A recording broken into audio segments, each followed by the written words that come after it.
Welcome everyone to Conversations on Care, General Sisters and Nancy Klehm. My name is Kat Buckley and I am the Curatorial Fellow at the John Michael Kohler Arts Center. Today's conversation will be between artist duo General Sisters and radical ecologist Nancy Klehm. General Sisters are part of the artists in the Art Center's upcoming exhibition, Between You and Me. General Sisters are comprised of Dana Bishop-Root and Ginger Brooks Takahashi. General Sisters is a store located on the corner of Kirkpatrick Avenue and Robinson Street in North Braddock, Pennsylvania. A healing garden wraps around the brick building, and sometimes a hand-painted signboard is posted outside reading, quote, "We will open with you, you open with us," unquote.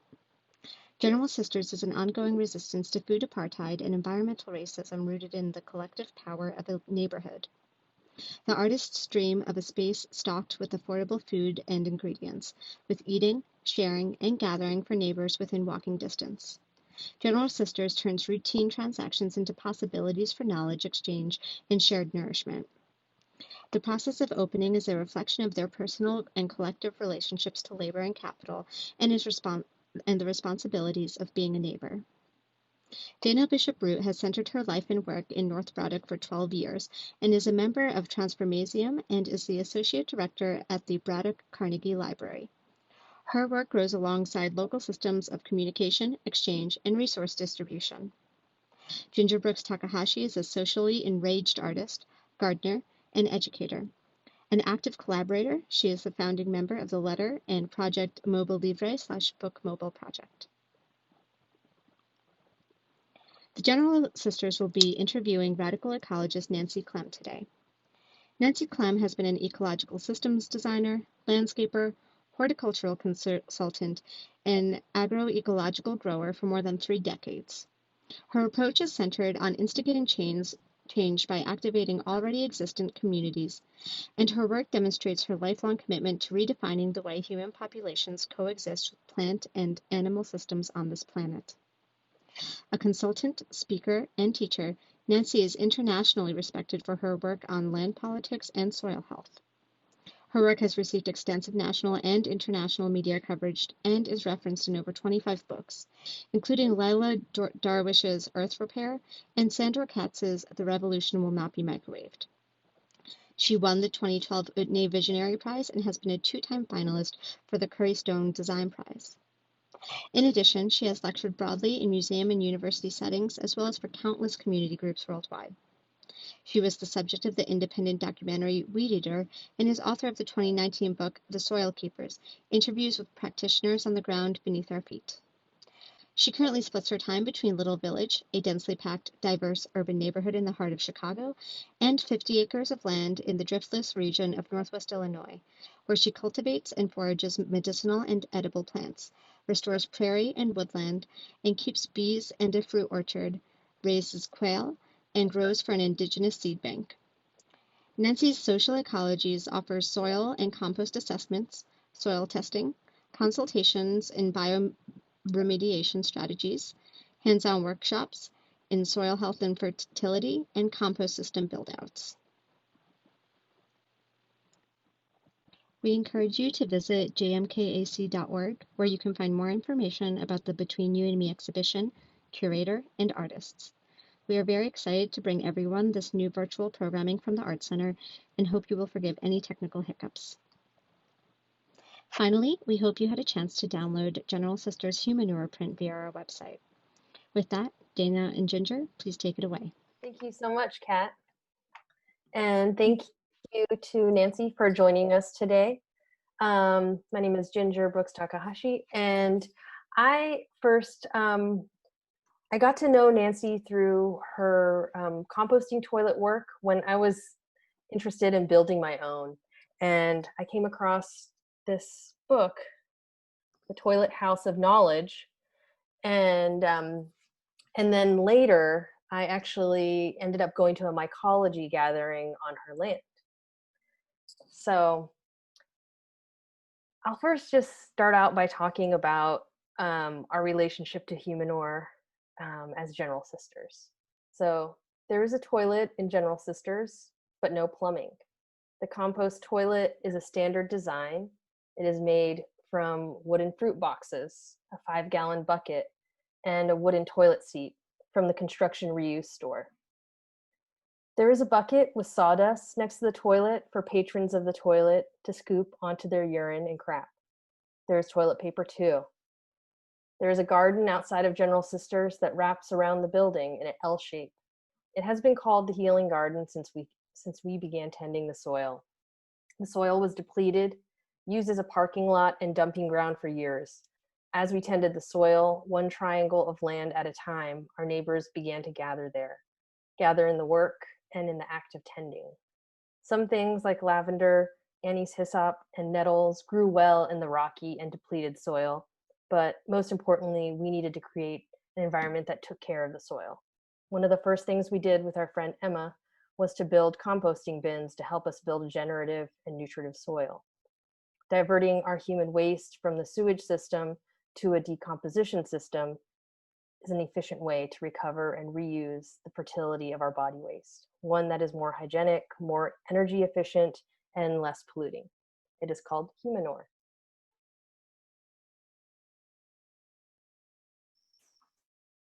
Hi, I'm Dana, and I'm sitting in my dining room outside of Pittsburgh, Pennsylvania, and I have brown hair down to my shoulders. Thank you, Ginger.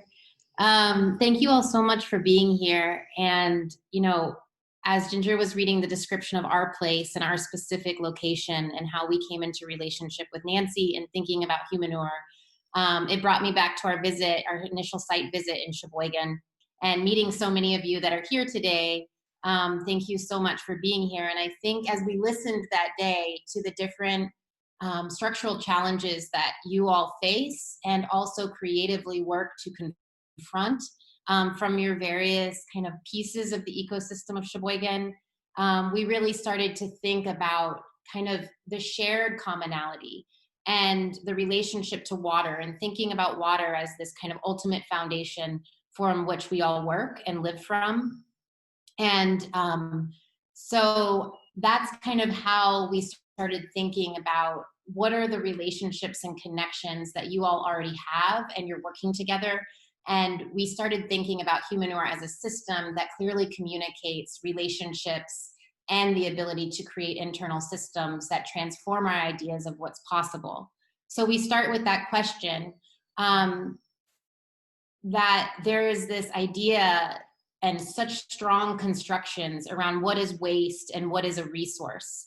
And those constructions are so deeply tied to every systemic, socio-economic, racial, Judeo-Christian, white supremacy rooted ideas, hyper-capitalist rooted ideas of how we should be living our lives. And in this moment when we have this time to think through kind of this jolt to our systems, it's even more exciting to reconsider why do we consider some things waste?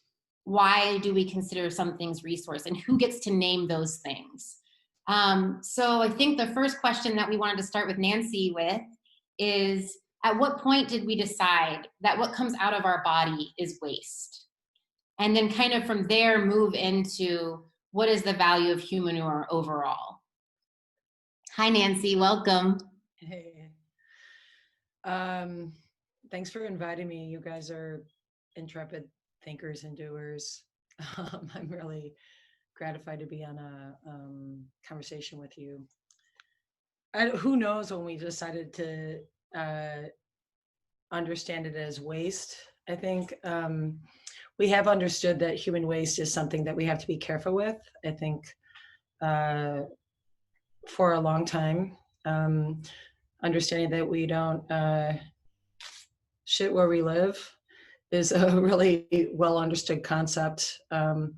But wanting it to go away as opposed to returning it directly back to land, I think is actually relatively recent in the United States. So back in the 20s and even in the 30s, in the case of Sheboygan, there was a return of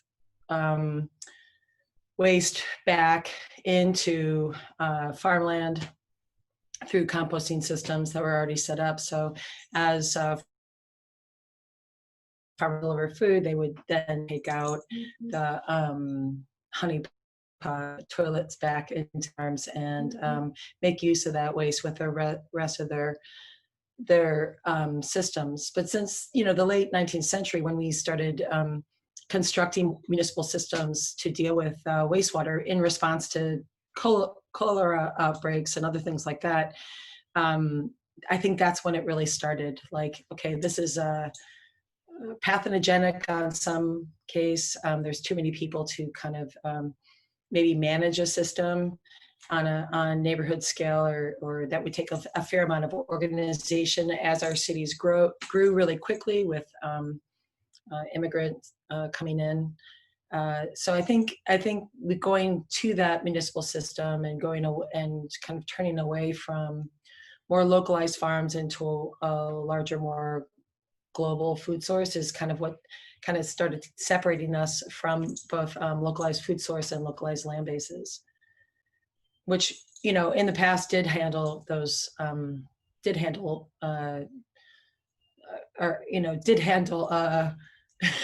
our products, and so those products started being seen as waste. And so that's so interesting because it's so related to scale and this kind of what happens as capitalism accelerates. So does, and as we reproduce and get denser in different cities. And so, yeah, you said that it separates, us from waste, and that separates us from food and land as well. And so I think that is a great kind of beginning of thinking about, like, what is transitioning to thinking about Humanure? Like, why Humanure? Why are you attracted to it? Why will you get in it? Scoop it, move it? Well, I mean, I should say I work not only just individually in this way, but I also train community groups and have worked with in some disaster zones like Port-au-Prince, Haiti, some other places where these systems are have to be put into place because the municipal system either never existed or has broken down due to something happening to it. So it becomes a backup system. But I think it's fundamental training to understand how to compost well. In fact, it's the litmus test, and if you know how to compost well, and I'm not talking about just throwing things into a pile and understanding that nitrogen and carbon come into play, but that you actually have to do it in a way that ignites the thermophilic process or the higher temperature process to really help with pathogens in bodies. So I can't remember the question now, but I do want to say that it's not just personal practice, but it's also, it's been expanded to more larger scale communities over time. The question just is around the value of Humanure. Like, what is it? Well, again, when it's just another product that comes out of our bodies, just like other things that come out of our bodies. But to me, it's a system of capturing so-called waste, now using fresh water to do it, and capturing waste in a way that I can more conscientiously use it as a resource. So because I'm a grower and I do have land, I actually enjoy having a lot of people here because I can capture the kitchen waste from the community kitchens that get set up during my events, or I can also capture the solid and liquid waste that come out of people's bodies as an opportunity to create more soil health through the production of careful production of compost. A lot of my compost systems also support fungal communities, so it's also to me an opportunity for fungal communities. I might have to, I'm trying to like help with the dog thing here, but it's pretty exciting outside with the critters running around. Anyway, so to me, it's an opportunity to help build soil health, and because I am a very experienced composter and very careful at it, I do work with material that most people who are more backyards, beginning composters won't work with. And one of those is human waste or even other bodily tissues.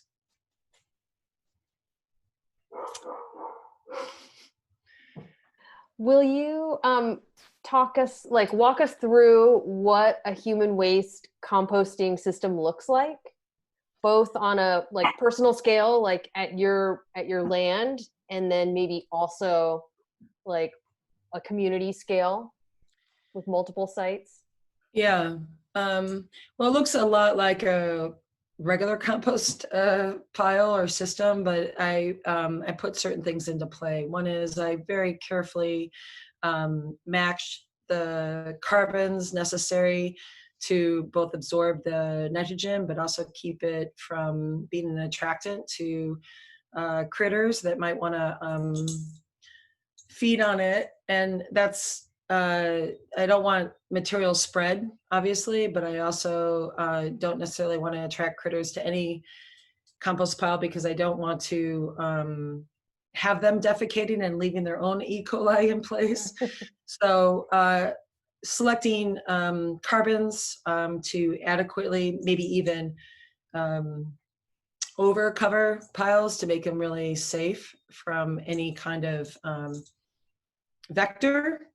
I also am really careful in where I position them in terms of hydrology and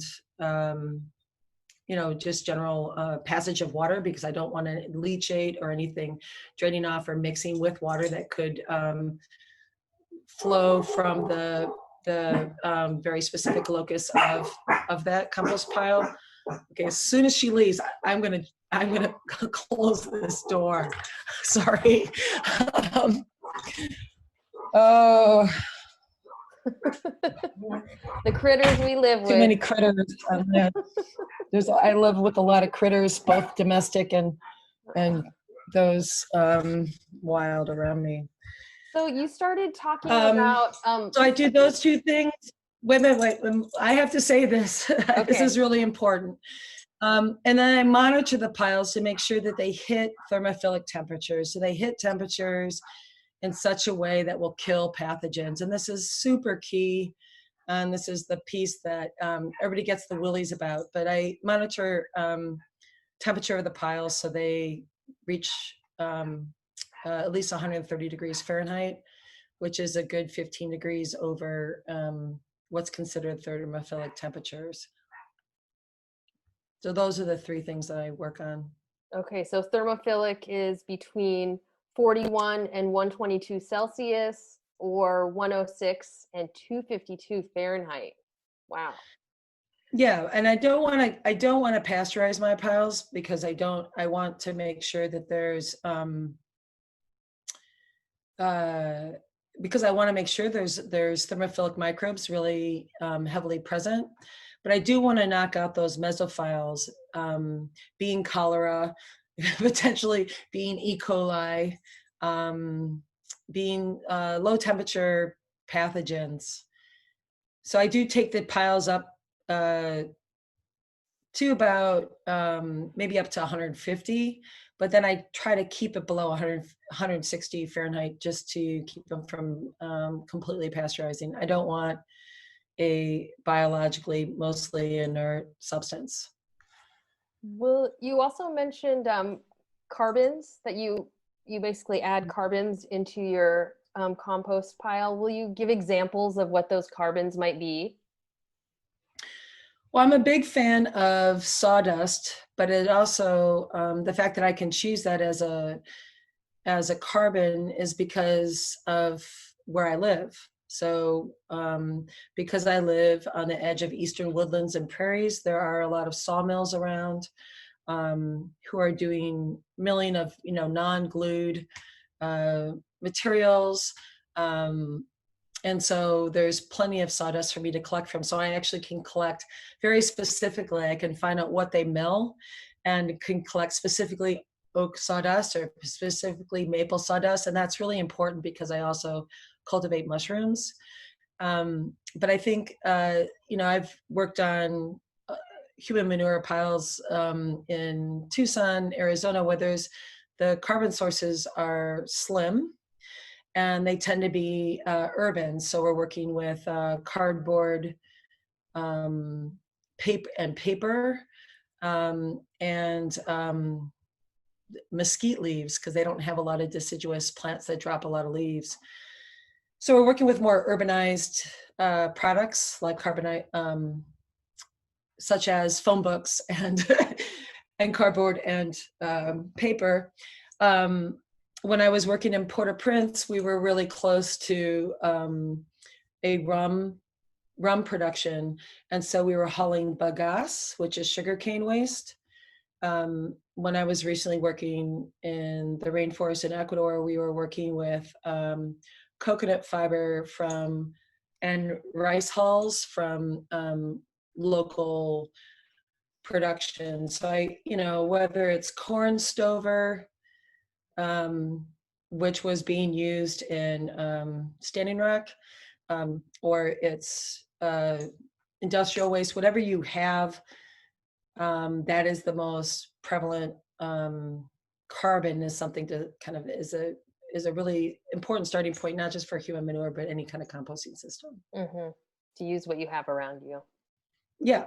And to Yeah. identify and realize that those carbons have all different C to N ratios, or carbon to nitrogen ratios, and they're all going to combine differently to ignite processes. So I don't necessarily shop for carbon, and my compost piles are not optimized that way. I'm making compost piles based on the carbons and nitrogens that I'm trying to marry into a pile. I would love it if you could talk about how this system can look as a community model. Well, the only time I've seen it working on a community model, larger community model, is in, again, disaster zones, or where people are very close to land and are marginally on grid, and as well as these gatherings that seem to happen. And I'm talking about in a so-called developed country, such as the States. So what it requires is, it requires a lot of buy-in. It requires a lot of engagement. It requires people to actually think carefully around what does it take to compost, and actually to dive in and understand that human manure is just a more careful composting method than a general kitchen compost. So people have to get over their ick factor, get over their willies on that, and then and train up into what does it take to manage a thermophilic pile. I love that to think about. So just to kind of, returning to thinking about that, you said it takes a lot of buy-in, and it's like that there is this, like, what it takes to be able to transition the way that we consider something, like the ick factor, and all of this kind of mindfulness and awareness that you're talking about is actually a shift to what we've been taught as how to make things move easier or faster or cleaner. Like, I think that all of these ideas, and like, I think one of the reasons why we were interested in engaging with thinking about Humanure for this exhibition around care, is that all of these concepts directly relate to thinking about how do we work, and now even more so, how do we build relationships to contagion that are not from the state, and how that in itself is a life affirming process, and also based on survival, right? And so I think it's powerful to hear you talk on this kind of, on the scientific level, about these things that are needed. And again, thinking about what is our relationship to science, and what is our relationship to science to get us to slow down enough to make these considerations. So I just wanted to pull out some of those relationships. And I think, I'm wondering how people are feeling as they hear this. And I'm thinking a lot about labor, and so this slowing down, you're describing an incredible amount of labor. And there's this term embodied energy that we're really interested in, which is embodied energy is like when you look at a brick. So you can say like the brick is 59 cents, but then you actually look at where it came from, where the clay originally was mined from, how much labor extracted it, and then what it took to transport it to the ovens, then, all of the whole process, like what is actually the embodied energy of that brick. And so when you're talking about this Humanure process, I'm also thinking about the amount of labor that goes into it. And I'm wondering, how do you value or how do you balance out, and what do you think kind of like, is this system proportional in terms of all of the work that it takes to produce food, our food system production, and then it seems to not value it when we just discard it as waste. So there's this hopeful thing that when the labor then goes back into transforming that waste into something that can be used again in the food system, that it values the labor more. And I'm wondering, from your own experience doing this labor, like, does that labor feel proportional? Oh, I mean, when people think I do this, it's like, what portion of my week? It might be 2 minutes, 2 to 3 minutes of kind of taking out a bucket or two and moving it into a pile, then covering it up. It's pretty low in terms of labor. So I think, because it's about getting it to the right place, setting the system up, and then the system takes care of itself because the microbes hit it. They do the work for you. So a lot of that is just knowing how the proportions come in, getting it to the right place safely, cleanly, and then doing that. How you rinse your buckets out, where that wastewater goes, etc. So it's pretty great. I do want to say something about even when I was working in Haiti post earthquake, and we were setting up toilets for a camp of 3,000. There was still a bit of because most people didn't have municipal waste collection anyway, and they would just deploy flying toilets where they shit into bags and kind of just flung them as far away from their house as possible. The idea that people were displaced and were moving around differently and occupying space differently meant they had to be more careful in what they did. So the few pit toilets that did exist in communities were scooped out by very particular people with that job. And so even the Haitians that I was working with had to get over the fact that it wasn't a particular job. It was going to be the job of many, and it was going to be for safety of the whole community, and also for future growing efforts in a place that had really poor soil because of deforestation, and had water tables from 6 feet to 3 feet below the surface. So they understood it was going to take care of their water. It was going to take care of their new, very compromised communities that were forming around these camps. They saw it as a business, and they saw themselves being able to move in. So like extended families were able to move into it. It didn't take much for them to understand how to get over the same ick factor, or that's for these people to do, to understand that they could mobilize and create a system that would take care of themselves and their community more safely, while generating something of wealth that then could be used forward into growing and water filtration.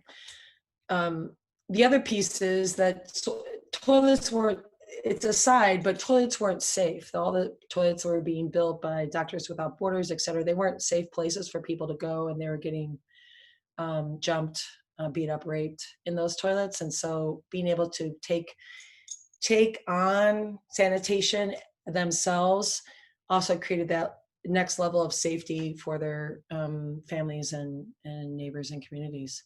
So it was huge that this simple technology and they were all in within seconds, and the word got out, and they were doing it.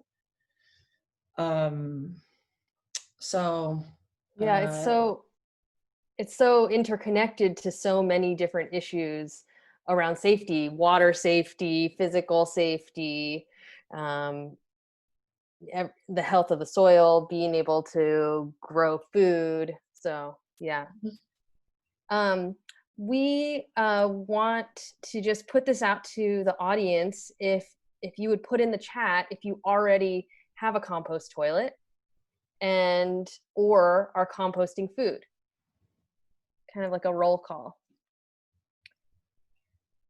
And we have a question from one of the people, from Kirsten Jones. Embodied energy, labor time.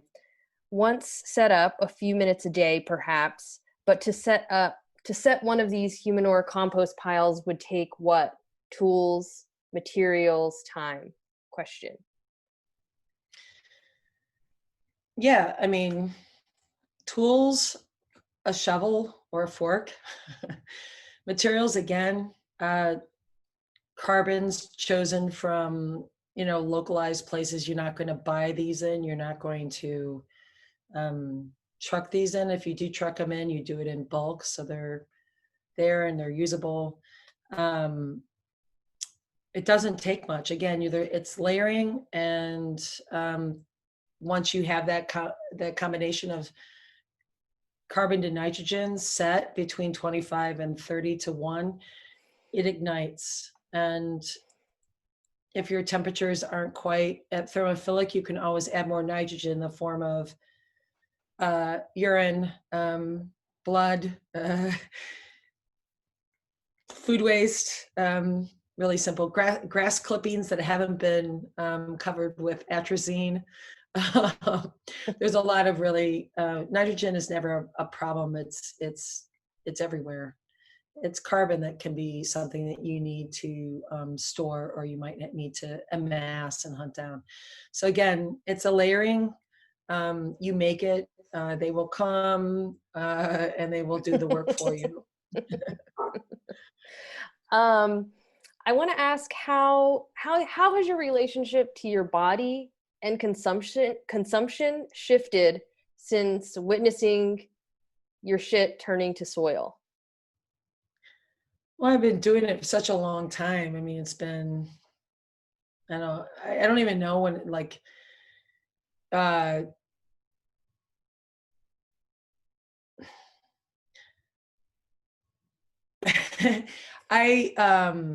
don't even know when it started. More than 15 years ago, maybe closer to 20.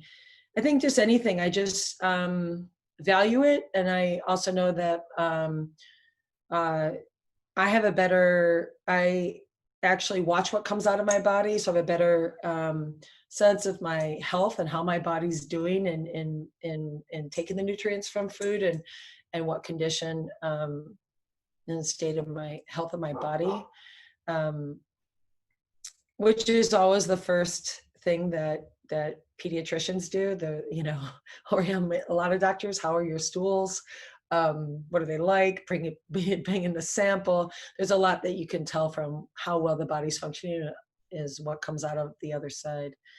So I think just in general, I think there's a certain acceptance. There's a certain, I don't know, wonder. But it wasn't much, because I had already been working at composting. It was just kind of like, oh, I'm going to just set up a couple toilets in my house. I'm going to expand my plumbing very quickly to make it more convenient for me. And coming to my land, it's really amazing that I can provide plumbing for many people with simple low water use sinks that I set up, which are also bucket based sinks, and then composting toilets. I mean, they're called composting toilets, but they're basically just a collection system that goes into a pile. So there's something empowering about that. I've also learned plumbing, which was empowering too, but not as fun as the as composting to me. So. Thank you so much, Nancy. This is really exciting. So in the chat, it's great because it seems like about half of the participants have a relationship to composting.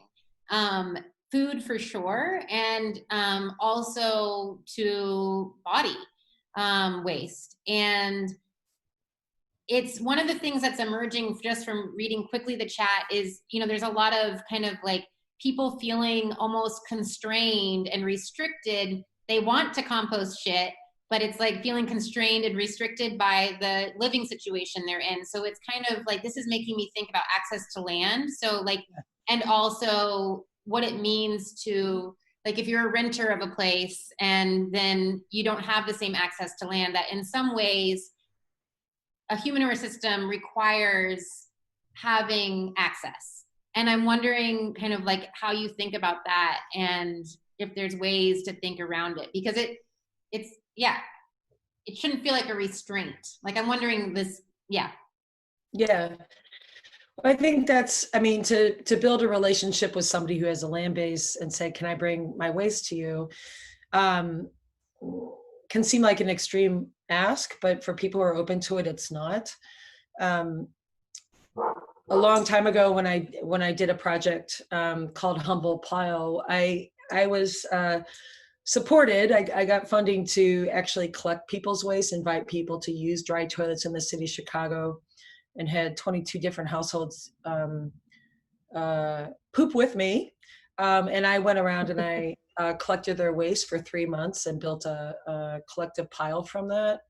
And I did have condo and apartment renters that participated in that, and then felt the loss after my service of picking it up for them stopped.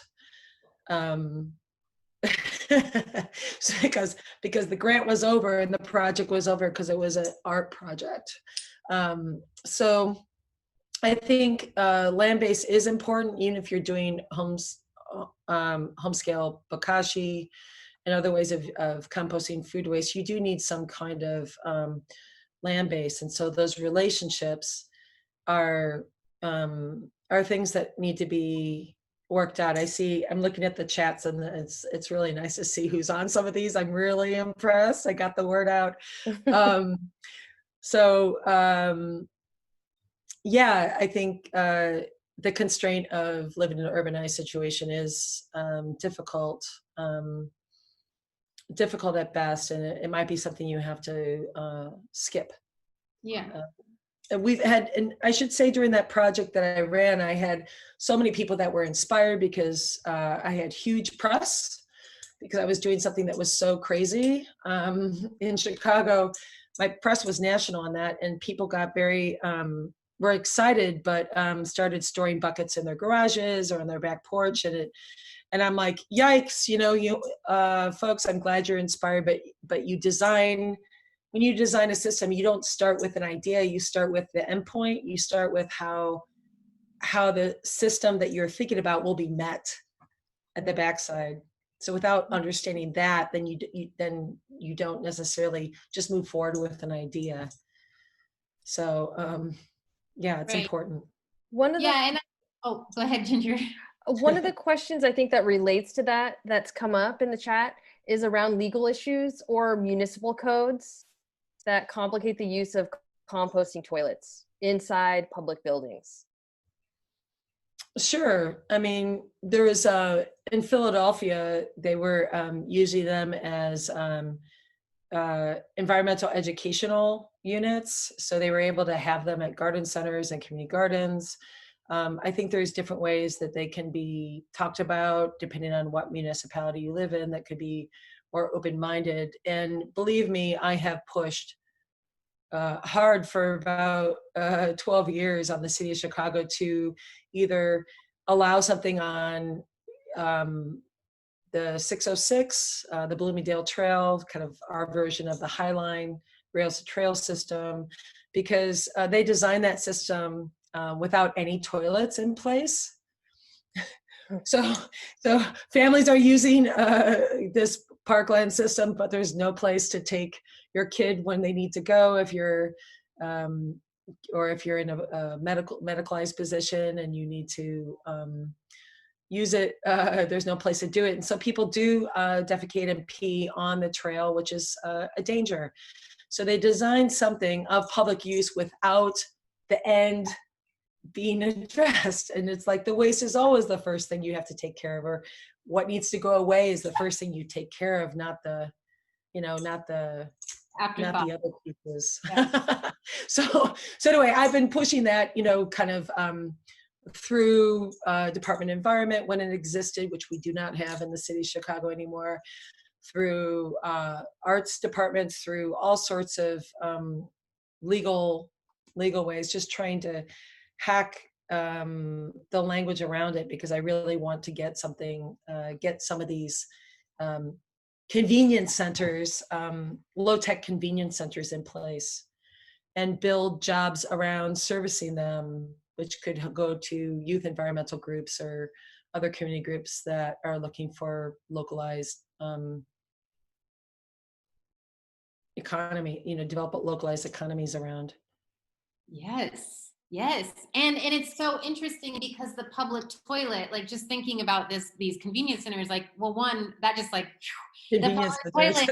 Yeah, exactly. And the public toilet has such stigma around it that's been constructed over the years as a place of contagion. Like this, it keeps going full circle.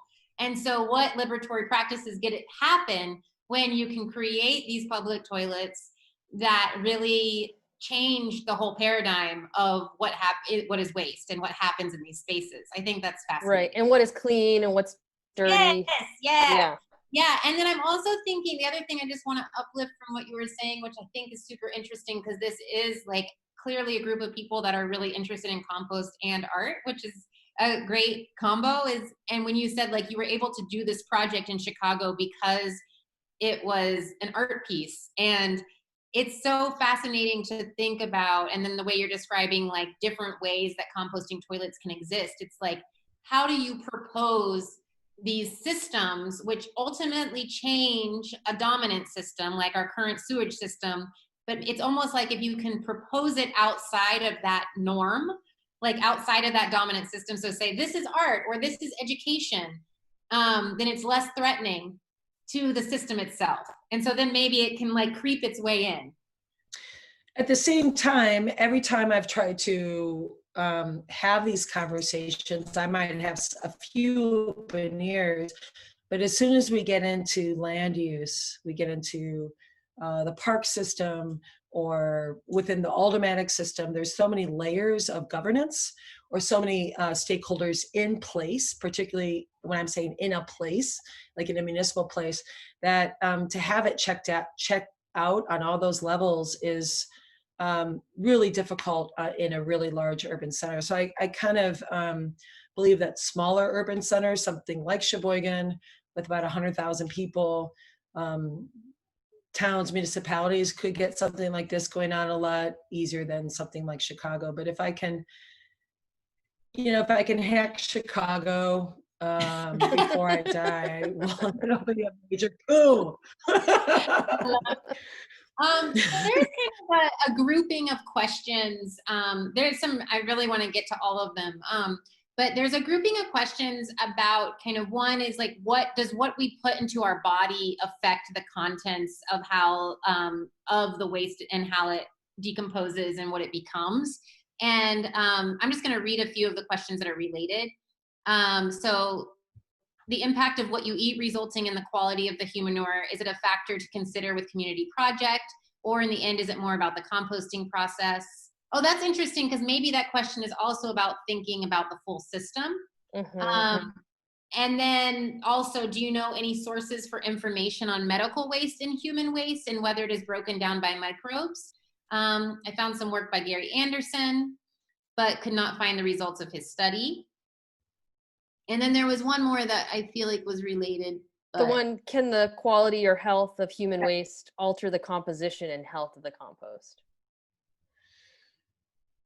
Well, I'm not sure I can catch all those, but I will say that what we put in our body obviously does affect what comes out of our body.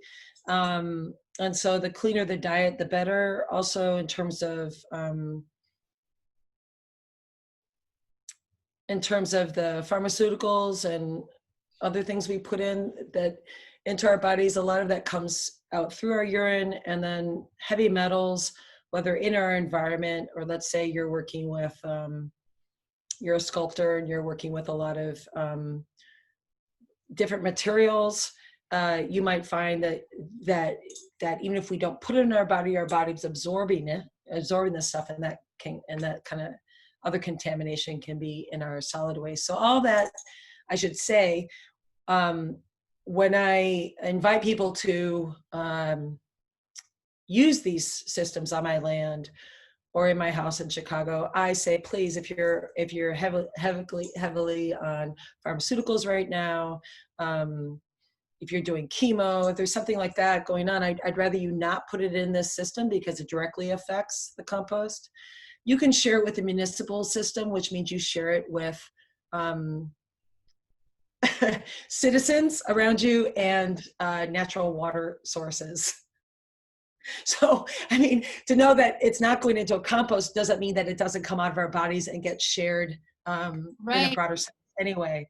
So that should be emphasized. Like, share it with the rest of Chicago, share it with the Chicago River, et cetera. So I think it's never a way, it's just more carefully controlled. So there's certain things I won't take because it's a very contained, careful system. There's certain things where I was like, better to flush that. Mm-hmm. So again, it just makes us focus on the entire system from what we put, from what we put the whole system. Exactly. And there is a question, maybe this person is a teacher. They are talking about, there's a lot of interest in their AP chemistry classes about thermal properties with composting. And what would be the first steps to integrate the study of compost into schools more often? Because it is such a scientific process. And how can this person advocate for discussion in their local schools? Well, I think, again, that depending on how open your school system is a starting point. There's, in the city of Chicago, you can grow food on site, but you can't feed it to the kids in the school. So I think it's from place to place. It's so different. So I think advocating for something thermophilic and just working with food waste coming out of the cafeteria or collected from homes or collected by the science class would be a great place to start. You could work with some localized, livestock manure too. I should say that my human waste pile is also mixed with other species.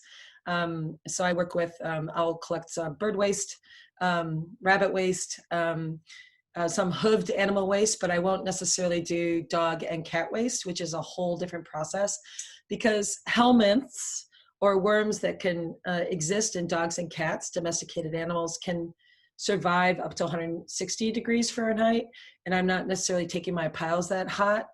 So that's a whole separate species, a different kind of composting that I might do.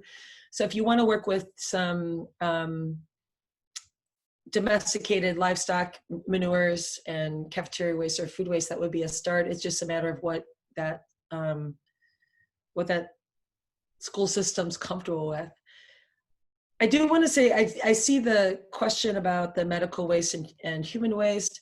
That is usually addressed in places where they don't have a place to dump medical waste. They just bury it or they'll burn it. That was also happening in Haiti. Everything was being just dumped out the back of the hospital. And during a disaster, when a lot of people were either sick or having limbs amputated, it would have been better with their water table being so high that they did a very careful composting of that material, as opposed to just dump it out back. Or so I think, that's a pretty big topic to get at. and it kind of addresses another person who asked about menstrual blood or blood in general. A really important nitrogen, a really, we use blood meal in gardens. But I think, again, it can be pathogenic, and so you have to be really careful on where that's coming from. And but yes, normal menstrual blood does go into a composting toilet. And but if you're in a medicalized situation or a disaster zone situation, you have to be very careful on how that where that blood goes, obviously. But it's better composted than thrown out. What persists in compost piles is still being studied. A lot of waste water,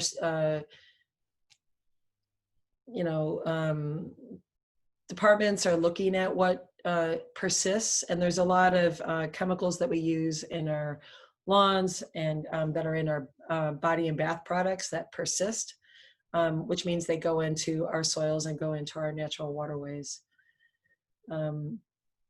So most of those chemicals are things that we accept as everyday chemicals, but they're poisoning our land and our water right now.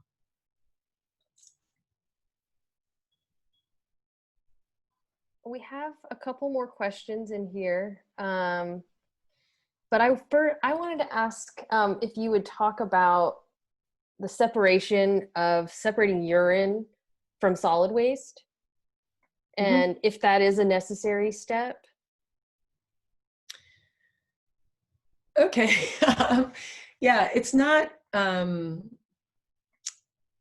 necessary step, but sometimes you want to use urine because it is pure nitrogen. You want to use that because it's very easily made into a nitrogen fertilizer that can be used to fertilize plants, which I've done exhibitions and galleries around urine collection and use over a season.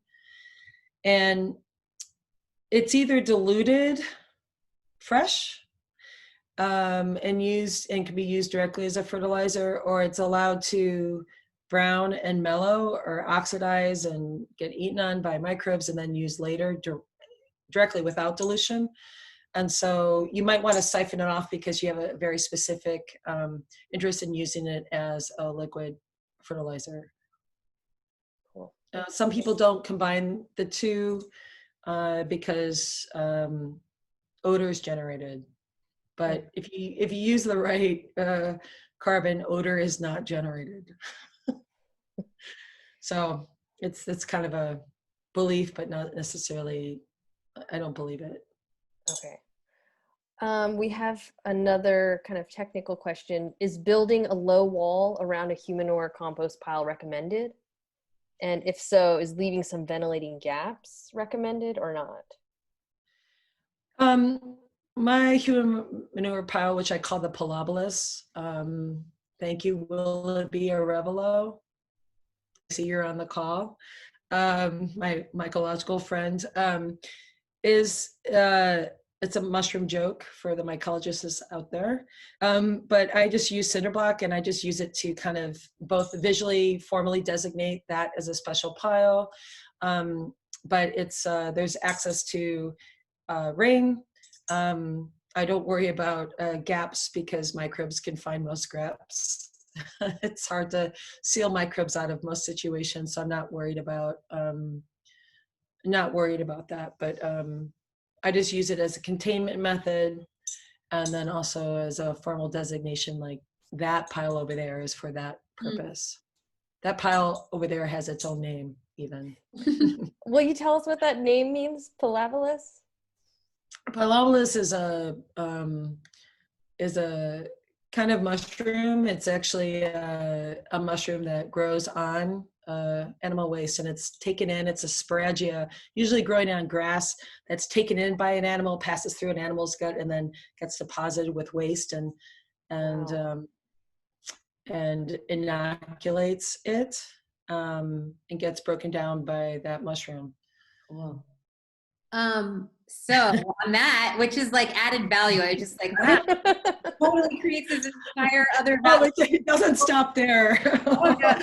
Well, to be continued. So that's what I'm going to say is that we're coming to the top of the hour and just feel really grateful. Thank you all for being here and asking these questions and bringing your practices into this space. I'm sorry that we can't see each other.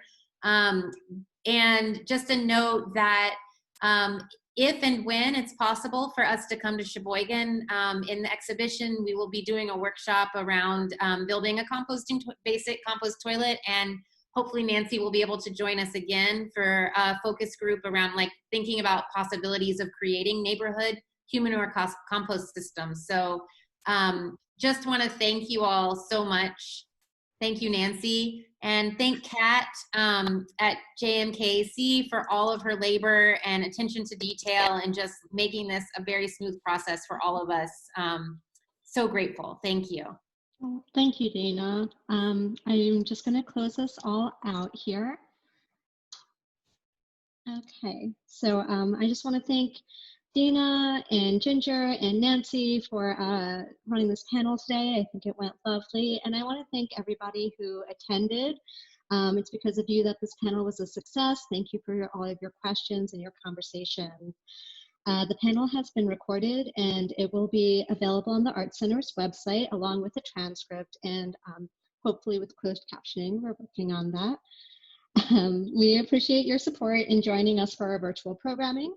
And as General Sisters say, we will open with you, and we look forward to welcoming you again to the Arts Center when it's safe for us to do so. So thank you, everybody, and I hope you all have a wonderful day.